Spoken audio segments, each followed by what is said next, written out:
Good morning, all of you. In previous class, we read about the process of production and the importance of or land in production process. देखें कि पिछली कक्षा में जो है हमने उत्पादन की प्रक्रिया के बारे में पढ़ा और उत्पादन में भूमि का जो महत्व है, इम्पोर्टेंस है, उसके बारे में हमने बात की है कि भूमि जो है वो कितना इम्पोर्टेंट पार्ट है किसका, प्रोडक्शन प्रोसेस का है। अब हम नेक्स्ट स्टेप पर चल रहे हैं, अगली बात पर आ रहे हैं। प्रोडक्शन प्रोसेस की जब हम बात करते हैं तो जो नेक्स्ट ऑर्गेनेट है, जो अगला जो तत्व है, अगला जो अंग है प्रोडक्शन प्रोसेस का, वो क्या है? वो है लेबर। वो क्या है? वो है लेबर, यानी कि श्रम, जिसको अपन बोलते हैं, परिश्रम जिसको हम बोलते हैं, ये क्या है? ये भी एक इम्पोर्टेंट फीचर है, एक महत्वपूर्ण अंग है, एक इम्पोर्टेंट ऑर्गन है किसका? प्रोडक्शन प्रोसेस का, उत्पादन की प्रक्रिया का है। अब हम यहाँ पर देखने की कोशिश करेंगे। सबसे पहले तो एक डेफिनेशन बनाने की कोशिश करेंगे, हम एक परिभाषा बनाने की कोशिश करेंगे कि आखिर हम लेबर कहें तो किसको कहें, हम श्रम कहें तो किसको कहें। तो एक बहुत सरल सी हम डेफिनेशन यहाँ पर देखते हैं कि एक बहुत इजी डेफिनेशन हम यहाँ पर देखते हैं। The efforts made by human being for production. देखिए कि मानव के द्वारा, इसके द्वारा, मानव के द्वारा, बाय तो बाय ह्यूमन बीइंग, मानव के द्वारा, किसके लिए? उत्पादन के लिए। किसके लिए? फॉर विच, तो यहाँ पर देखें कि प्रोडक्शन, फॉर प्रोडक्शन, उत्पादन के लिए क्या किया जा रहा है? प्रयास made the effort made by human being for production is called labor, कि श्रम के लिए, या यूं कहें कि उत्पादन के लिए मानव के द्वारा जो क्या किया जाता है? श्रम किया जाता है, मेहनत की जाती है, प्रयास किए जाते हैं, उसको हम क्या कहते हैं? उसको हम जो है लेबर का नाम देते हैं, उसको हम श्रम का नाम देते हैं। देखिए आपके बुक में जो है इस चीज की डेफिनेशन दे दी गई है, ये अपने हिसाब से जो है इसको डिफाइन करने की कोशिश की है, ठीक है ना। और यहाँ पर देखिए कि लेबर के लिए जो है हमारे पास में एक बहुत इजीली जो है, बहुत इजी डेफिनेशन जिसको अपन कह सकते हैं वो बन गई है। The effort made by human being, के प्रयास जो किसके द्वारा किए जाते हैं? मानव के द्वारा किए जाते हैं। किसके लिए किए जाते हैं? फॉर प्रोडक्शन, उत्पादन के लिए किए जाते हैं। तो मानव के द्वारा उत्पादन के लिए किए जाने वाले जो प्रयास हैं वो क्या कहलाते हैं? वो श्रम कहलाते हैं। The effort made by human being for production is called labour. ये क्या कहलाता है? ये लेबर कहलाता है, ये श्रम कहलाता है। अब हम यहाँ पर देखिए बात करते हैं, जब लेबर की हम बात करते हैं, श्रम की जब हम बात करते हैं, तो एक चीज यहाँ पर निकल कर आती है कि जो मानव है, जो ह्यूमन है, जो पीपल्स है, क्या वो ऐसे ही लेबर करते हैं? क्या वो ऐसे ही श्रम करते हैं? भाई आज जैसे मान लो कि आप स्टडी कर रहे हैं, फॉर एग्जांपल आप स्टडी कर रहे हैं, ठीक है, आप पढ़ाई कर रहे हैं, तो इसके पीछे आपका कोई ना कोई तो मोटिव होगा, कोई ना कोई तो एम होगा, है कि भाई मेरे को जो है अच्छी मार्किंग से जो है एग्जाम में पास होना है, पास होना है। ये देखो, ये एक मोटिव होता है, एक एम होता है। तो उसी तरीके से अगर मान लो कि कोई लेबर अगर मान लो वर्क कर रही है, कोई लेबर अगर एफर्ट कर रही है, कोई अगर मान लो जो मजदूर है, जो श्रमिक है, वो अगर मान लो श्रम कर रहा है, तो वो किसके लिए कर रहा है? वो किसके लिए कर रहा है? तो यहाँ पर हम देखते हैं कि जो ये श्रम वाली बात जो है वो आती है किसके लिए? वेज के लिए, वेज के लिए यहाँ पर आ जाती है। भाई देखिए श्रम की बात जो है वो किसके लिए आ जाती है? वेज के लिए आ जाती है। वेज मतलब कि वेतन, है, ये किसके लिए किया जा रहा है, जो भी श्रम वगैरह किया जा रहा है वो किसके लिए किया जा रहा है, फॉर अर्निंग मनी, है धन कमाने के लिए, है टू सर्वाइव, है जीवित रहने के लिए। देखें कि सर्वाइव करने के लिए जो है मनी की नीड होती है, धन की आवश्यकता होती है, और मनी की नीड को कंप्लीट करने के लिए, मनी की नीड को फुलफिल करने के लिए, धन की आवश्यकता को पूरा करने के लिए हमें किसकी आवश्यकता होती है, हमें आवश्यकता होती है वेतन या वेतन की। इसकी वेतन अथवा वेतन की। और ये वेतन की जो नीड है, ये जो वेज की जो नीड है, ये वेतन की जो आवश्यकता है, इसको कौन पूरा करता है, तो इसको पूरा करने का काम करता है हमारा श्रम, लेबर, है हमारा लेबर, है। तो देख रहे हैं हम यहाँ पर के जो लेबर है, तो भाई ये तो हो गई हमारे जो है लेबर की बात के, भाई मजदूरों के पॉइंट ऑफ व्यू से, है वर्कर के पॉइंट ऑफ व्यू से, काम करने वालों के दृष्टिकोण से ये बात हो गई। अब हम यहाँ पर देखेंगे कि जो प्रोड्यूसर है, जो उत्पादक है, उसके लिए जो है लेबर क्यों इंपॉर्टेंस रखती है, लेबर क्यों इंपॉर्टेंस रखती है। तो हम यहाँ पर एग्रीकल्चर का एग्जांपल लेने की कोशिश करेंगे कि भाई आज अगर जैसे मान लो कि वो कोई भी चीज को प्रोड्यूस करना चाहता है, जो प्रोड्यूसर है, जो उत्पादक है, जो फार्मर है, जो कृषक है वो किसी मान लो कि किसी क्रॉप को, किसी फसल को जो है वो उत्पादित करना चाहता है उसका प्रोडक्शन करना चाहता है, तो उसके लिए क्या जरूरी होगा, उसके लिए क्या इंपॉर्टेंट होगा कि उसे प्रयास करने होंगे, उसे क्या करने होंगे, उसे एफर्ट करने होंगे, उसे प्रयास करने होंगे, ताकि क्या हो सके कि उसका प्रोडक्शन हो सके जो वो चाहता है, जिसकी उसे नीड है। अब हम यहाँ पर देखने की कोशिश कर रहे हैं कि ये जो लेबर है, ठीक है, कि ये जो लेबर है अब देखो कि लेबर का जो डिवाइडेशन है, श्रम का जो विभाजन है on the basis of ways, है इसके आधार पर, वेतन के आधार पर जो है क्या किया जाता है, कि कितने भागों में, कितने पार्ट में डिवाइड किया गया है। तो हम यहाँ पर देख रहे हैं कि इसको 3 पार्ट में डिवाइड किया गया है। अब पहले हम बात कर लेते हैं गवर्नमेंट लेवल की, बात कर लेते हैं गवर्नमेंट लेवल की। अगर हम बात करें तो जो लेबर्स हैं, जो वर्कर्स हैं, उनके लिए जो है इन्होंने क्या किया है, इन्होंने जो है एक फिक्स किया है, एक रेशो फिक्स किया है, ठीक है, कि एक जो है वेतन की जो अनुमानित दर है उसको जो है इन्होंने तय किया है। और वो कितनी तय की हुई है, तो यहाँ पर हम देखने की कोशिश कर रहे हैं कि उसको जो है तय किया गया है 115 रुपए में। देखें अप्रैल 2011 की यहाँ पर बात हो रही है कि गवर्नमेंट ने जो है लेबर के लिए कितना 115 रुपए है, कि जो अकुशल किस्म के श्रमिक है, कि जो बिल्कुल कुछ नहीं कर सकते, बस केवल खेती का काम उनको थोड़ा बहुत आता है, मेहनत का काम वो कर सकते हैं उनको, उनके लिए इन्होंने क्या किया है कि 115 रुपए को जो है तय किया है। बट उनको मिलता कितना है, अप्रोक्सीमेट यहाँ पर बताया जा रहा है, फिक्स नहीं बताया जा रहा है बिल्कुल भी। देखें है कि उनको जो है 80 रुपए वेतन, भाई देखो सरकार ने तो जो है कितना तय किया कि 115 रुपए, लेकिन उनको मिलता कितना है। एक उदाहरण के तौर पर आ रहा है, एग्जांपल के तौर पर आ रहा है कि उनको केवल 80 रुपए मिलता है। अब ये क्यों, ऐसा क्यों, तो देखिए इसके पीछे सबसे बड़ा जो रीजन है, इसके पीछे जो सबसे बड़ा कारण है वो है हैवी कंपटीशन, है यानी भारी प्रतिस्पर्धा है। अब ये भारी प्रतिस्पर्धा क्यों है, तो इसका बड़ा रीजन है हमारे कंट्री की पॉपुलेशन,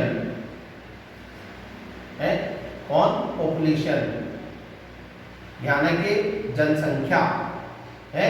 देखें कि या हमारे देश की अगर हम बात करते हैं तो जितनी पॉपुलेशन है उसके कंपैरिजन में है, उसकी तुलना में जो हमारे पास में रोजगार है, हमारे पास में जो रोजगार है, हमारे पास में जो ऑक्यूपेशंस हैं वो बहुत कम है।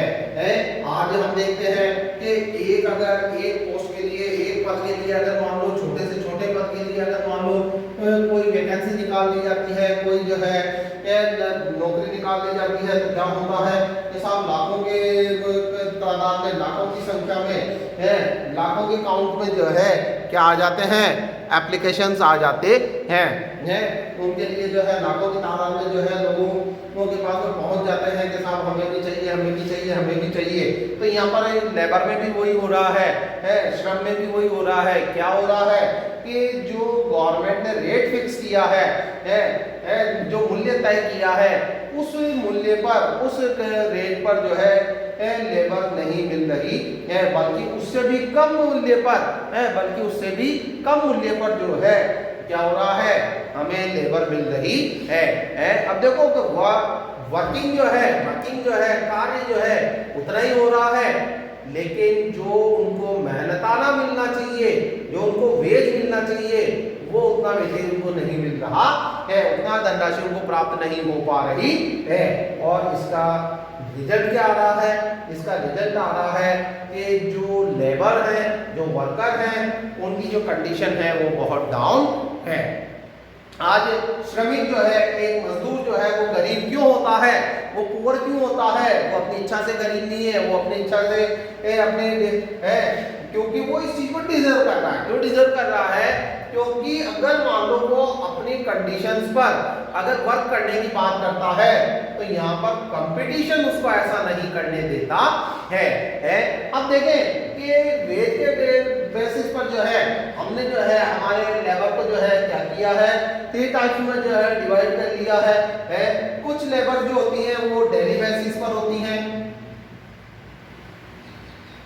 कि कुछ जो श्रम है वो किस आधार पर होता है, दैनिक वेतन के आधार पर होता है, कि भाई सुबह काम पर आए, शाम को काम खत्म किया, पैसा लिया और बात खत्म।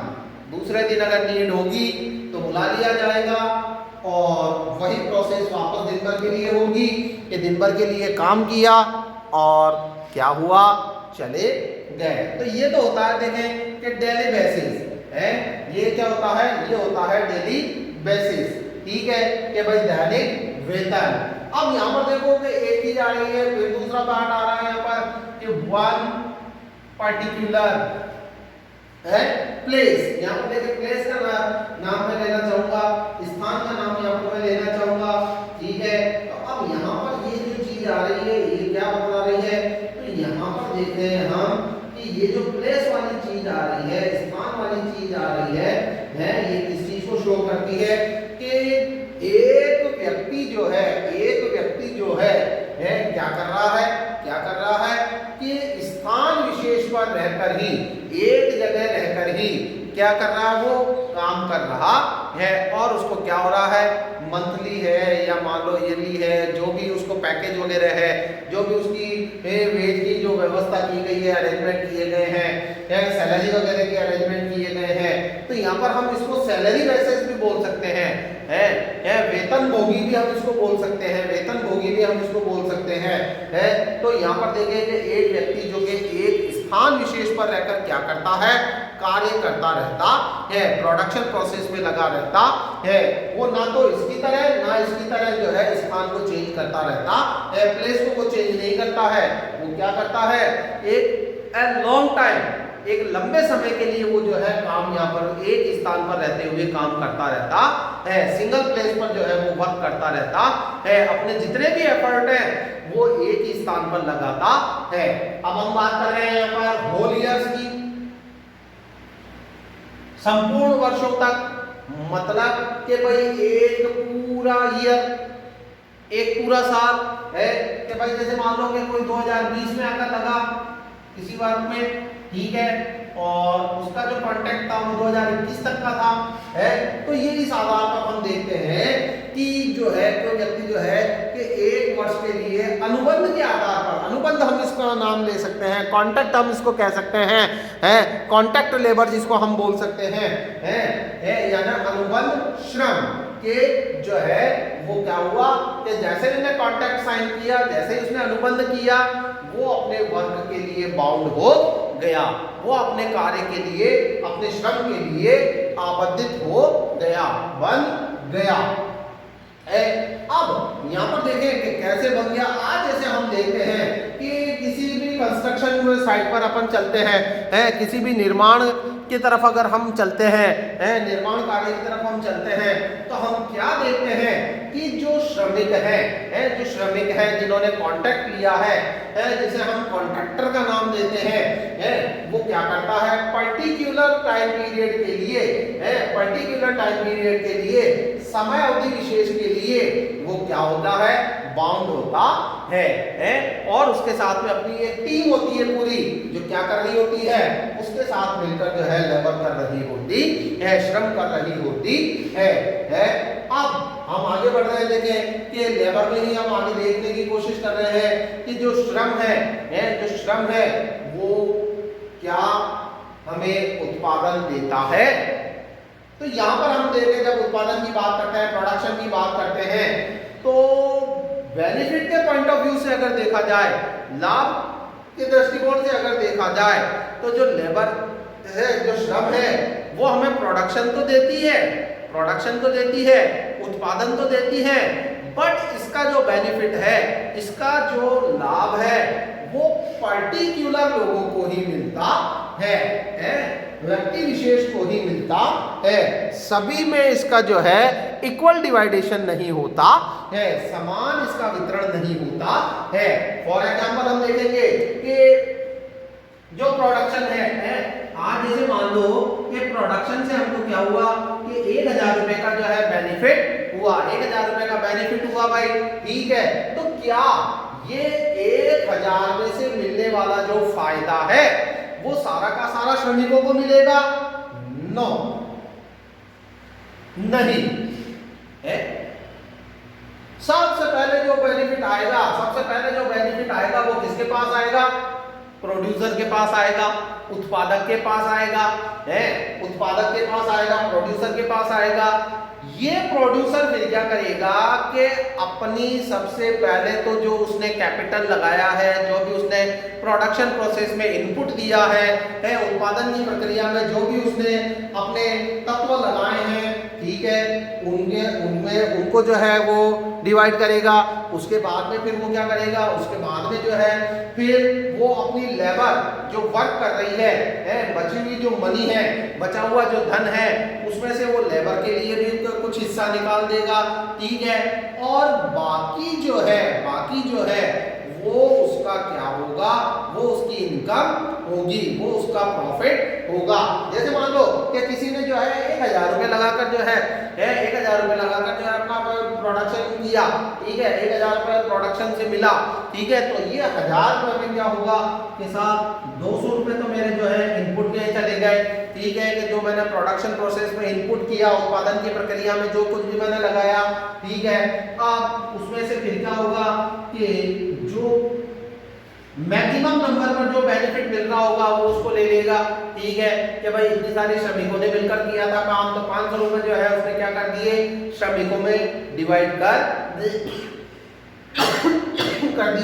ठीक है। तो यहां से जो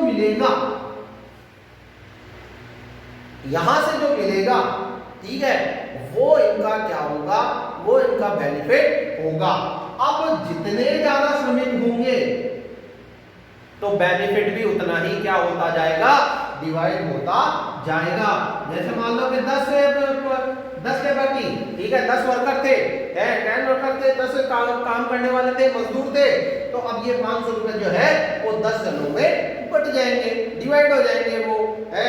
अगर मान लो कि यहाँ पर श्रमिक 20 थे या 30 थे, 40 थे, 50 थे, जो भी थे, तो जैसे जैसे यहाँ पर काउंट बढ़ती जाएगी, लेबर्स की जो है काउंट बढ़ती जाएगी, तो बेनिफिट भी जो है वो क्या होता जाएगा, वो डिवाइड होता चला जाएगा, वो बढ़ता चला जाएगा, ठीक है। अब हम यहाँ पर देख रहे हैं the capital needed in farming है कि कृषि के लिए आवश्यक पूंजी है, कृषि के लिए आवश्यक पूंजी। भाई देखें कि हमने जो है लेबर वाली जो यहाँ पर चीज़ थी उसको तो हमने समझ लिया बड़े आराम से, ठीक है, बड़े आराम से हमारे समझ में आ गई यहाँ पर कि जो लेबर है उसकी क्या इंपॉर्टेंस है, लेबर किसको कहते हैं और लेबर की क्या प्रॉब्लम्स है।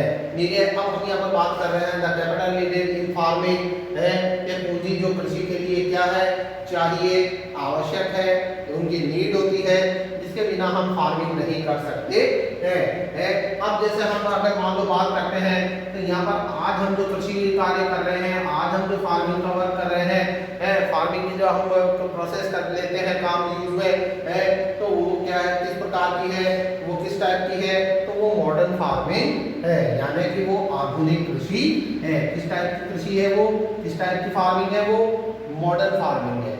यह जिसमें किसकी नीड होती है, ग्रेट डील ऑफ कैपिटल, जिसमें पूंजी की बहुत आवश्यकता होती है। पूंजी की जो आवश्यकता है वो बहुत होती है। आज जैसे मान लो पूंजी की अगर हम बात करते हैं, पूंजी की अगर हम बात करते हैं, कैपिटल की हम बात करते हैं, तो जैसे मान लो कि फॉर एग्जांपल एग्रीकल्चर के जो इक्विपमेंट्स हैं, कृषि के जो उपकरण हैं, जैसे ट्रैक्टर है, हल वगैरह है, प्लाउ वगैरह है, और दूसरी जैसे पंप सेट वगैरह है, मोटर वगैरह है, ठीक है ना। तो ये जो इलेक्ट्रिसिटी वगैरह है, ये सब किसमें आ जाती है, ये सब कैपिटल में आ जाती है, ये सब पूंजी में आ जाती है। जैसे लैंड वगैरह है, ये सब जो है ये किसमें चली जाती है, ये कैपिटल में चली जाती है, ये पूंजी में चली जाती है। अब इस कैपिटल को, इस पूंजी को अचीव करने के लिए, हासिल करने के लिए हमें किसकी नीड होती है, हमें मनी की नीड होती है।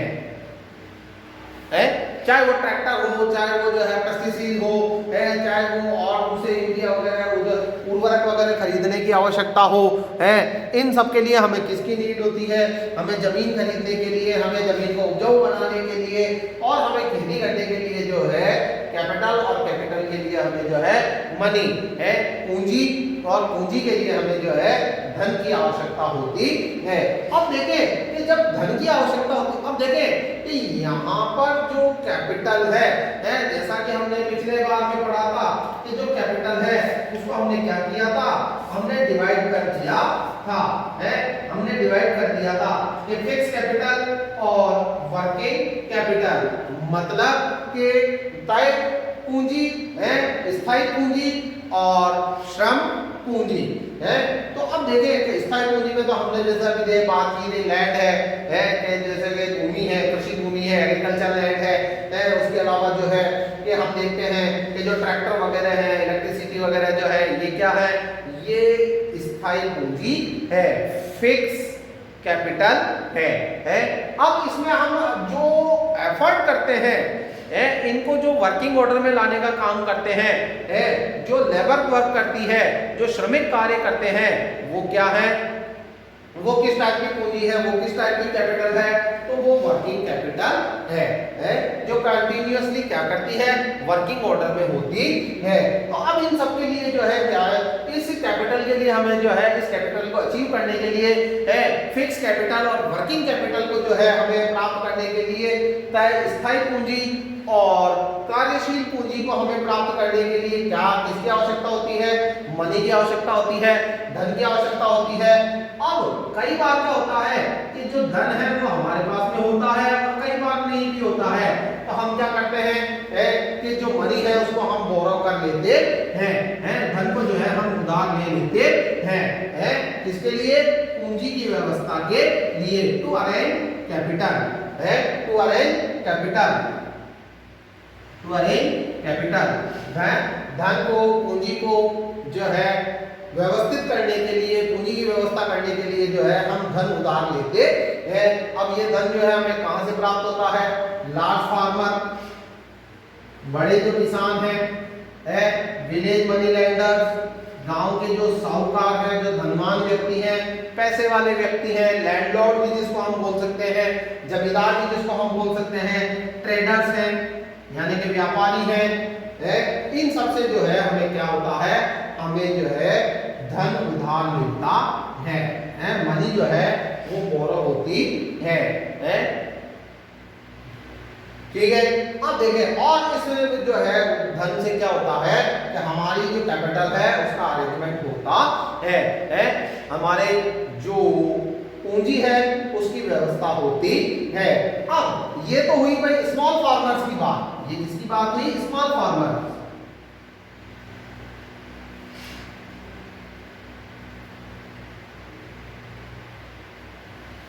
कि छोटे जो किसान हैं, छोटी छोटी जमीन पर खेती करने वाले जो किसान हैं, वो अपने लिए धन की आवश्यकता अपनी धन की आवश्यकता को कहाँ से पूरा करते हैं? तो यहाँ पर आप देख रहे हैं कि बड़े किसानों से, लार्ज फार्मर से, विलेज मनी लैंडर से यानी गांव के साहूकारों से, और ट्रेडर से यानी कि व्यापारियों से जो है वो अपने धन की आवश्यकता को पूरा करते हैं।